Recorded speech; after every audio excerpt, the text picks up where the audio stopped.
नमस्कार प्रिय दर्शकों, एक बार फिर आपका स्वागत है हमारे YouTube चैनल प्राचीन ज्ञान सच्चा ज्ञान में। प्रिय दर्शकों, आज फिर नया वीडियो नई जानकारी लेकर हाजिर हुए हैं। दर्शकों, आज का जो हमारा प्रसंग है, आज की जो हमारी कहानी है, बड़ी ज्ञानवर्धक है, बड़ी मोटिवेशनल है। प्रिय दर्शकों, जैसा कि आपने वीडियो के थंबनेल में देखा है कि बहन बनी भाई के बच्चे की माँ। प्रिय दर्शकों, ये कहानी एक सत्य घटना पर आधारित है। एक बहन और एक भाई दोनों में प्रेम हो जाता है और सगे दोनों बहन भाई शारीरिक संबंध बनाते हैं और बनाते बनाते उनको काफी वर्ष निकल जाते हैं। तब एक दिन ऐसा आता है कि बहन गर्भवती हो जाती है और जब गर्भवती हो जाती है तो अपने ही भाई के बच्चे को जन्म देती है। प्रिय दर्शकों, भाई बहन का रिश्ता बड़ा पवित्र होता है, बड़ा पावन होता है। लेकिन इस कहानी में आप जानेंगे कि किस तरीके से एक बहन और एक भाई ने सभी रिश्तों को शर्मसार कर दिया, सभी रिश्तों को तार तार कर दिया। प्रिय दर्शकों, वीडियो शुरू करने से पहले जो लोग हमसे नए जुड़े हैं वो लोग हमारे चैनल को सब्सक्राइब करें, बेल आइकन ऑन करें, अच्छे अच्छे कमेंट किया करें ताकि हर आने वाले वीडियो का नोटिफिकेशन सबसे पहले आपको मिले और प्रिय दर्शकों आप उसका फायदा उठा सकें। प्रिय दर्शकों, हमारे इस चैनल में हम रोज नई नई ज्ञानवर्धक कहानियां और ज्ञानवर्धक चर्चाएं लेके आते रहते हैं।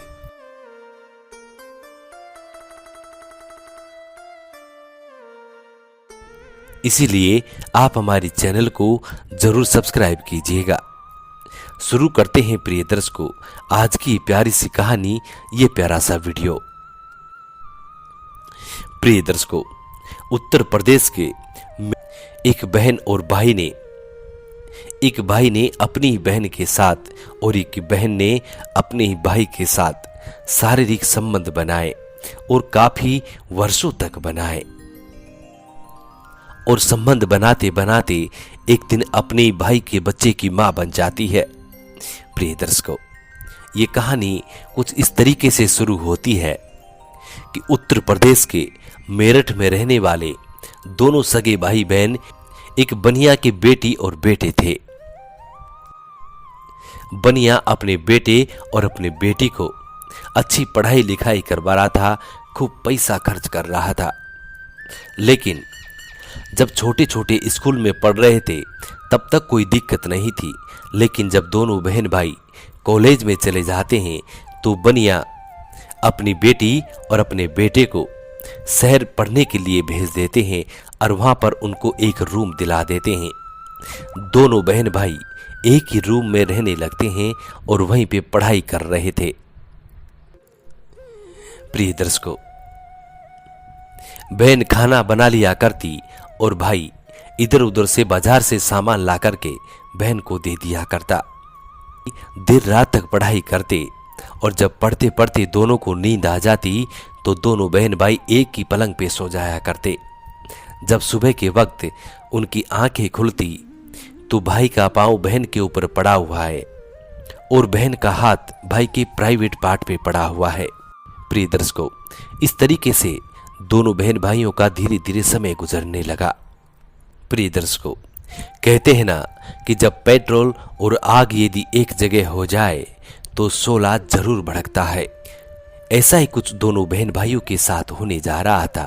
प्रिय दर्शकों, उधर उनके माता पिता को इस बात की भनक भी नहीं थी। वो लोग ऐसा सोच भी नहीं सकते थे कि उनका पुत्र और उनकी पुत्री कुछ ऐसा भी कर सकते हैं। उनके माता पिता ने तो ये सोचकर एक ही कमरे में रखा था कि बेटी खाना बना लिया करेगी और दोनों बहन भाई एक ही कमरे में पढ़ाई कर लेंगे। लेकिन वहां पे कुछ और ही होने वाला था।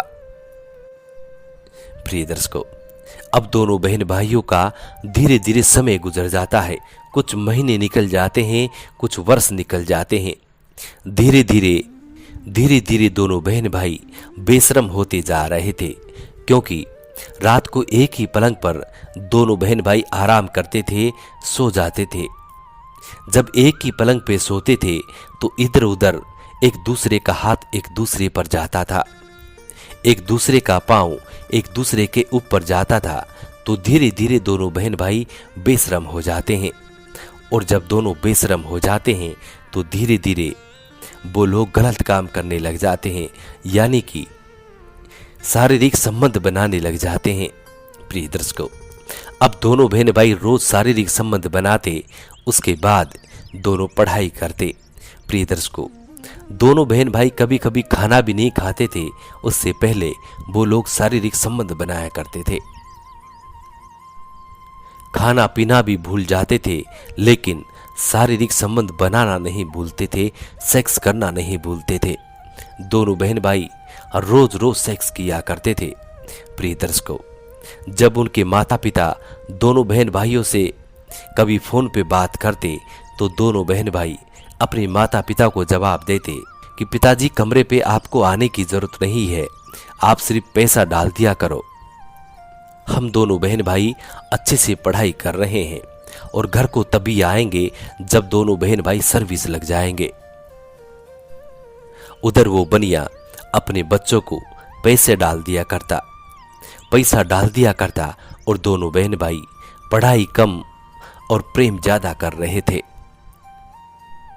प्रिय दर्शकों, इस तरीके से दोनों बहन भाई का जीवन व्यतीत हो रहा था। अब एक दिन ऐसा आता है कि अब वो लड़की गर्भवती हो जाती है, और जब गर्भवती हो जाती है तो प्रिय दर्शकों, वो अपने भाई से कहती है कि भाई, अब मैं गर्भवती हो चुकी हूं, अब क्या करना है। प्रिय दर्शकों, तब लड़की अपने भाई से कहती है कि भाई, इसको गिरवा दो, इसको नष्ट करवा दो। लेकिन वो लड़का अपनी बहन से कहता है कि नहीं, ये मेरी पहली संतान है और मैं अपनी पहली संतान को किसी भी कीमत पर नहीं खोना चाहता हूं, इसलिए तुम इसको जन्म दोगी। अपने भाई की इतनी बात को सुनकर बहन भाई से कहती है कि भाई, ये गलत हो जाएगा, हमने आज तक जो भी किया है अनजाने में किया है, लेकिन यदि मैं तुम्हारे बच्चे को जन्म दूंगी तो बहुत गलत हो जाएगा। लेकिन फिर भी उसका भाई कहता है कि ये मेरी पहली संतान है और पहली संतान को मैं कभी भी नहीं खो सकता हूं। अपने भाई की इस बात को सुनकर वो बहन कहती है कि ठीक है, मैं तुम्हारे बच्चे को जरूर जन्म दूंगी, लेकिन जीवन भर तुम्हें मुझे अपनी पत्नी बना के रखना पड़ेगा।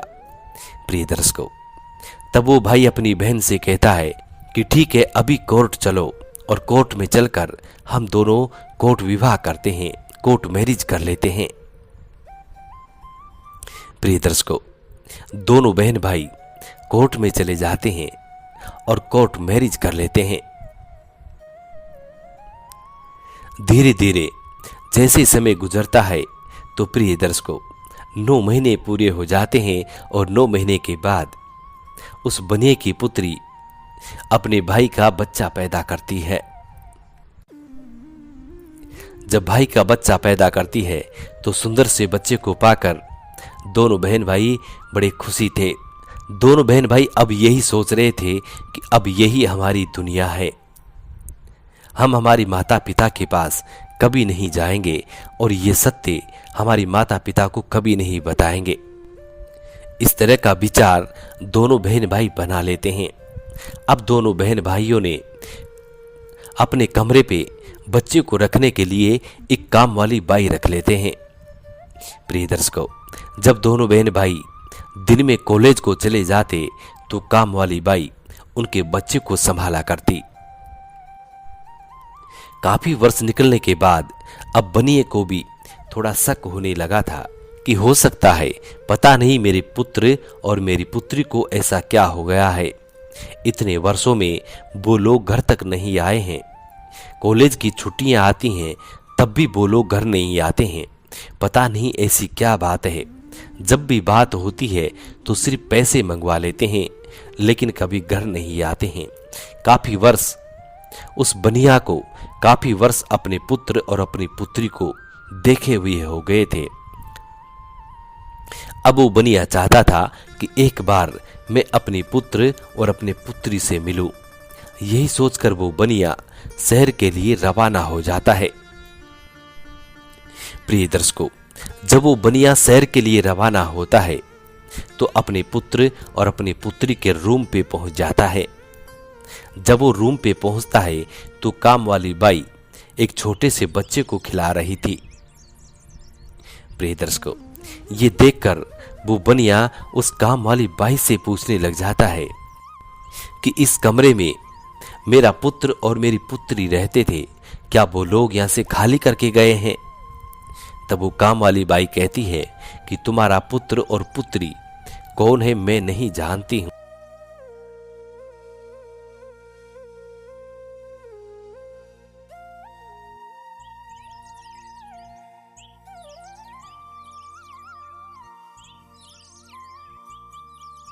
लेकिन हाँ, एक अब वो बनिया सोचने लगता है कि यदि मैं यहां से चला गया तो मुझे मेरे पुत्र और पुत्री का अता पता भी नहीं मिलेगा।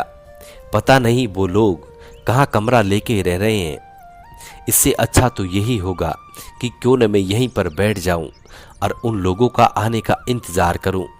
जब वो लोग आएंगे तो उन लोगों से मुझे कुछ तो मालूम चलेगा। यही सोचकर वो बनिया वहीं पर बैठ जाता है।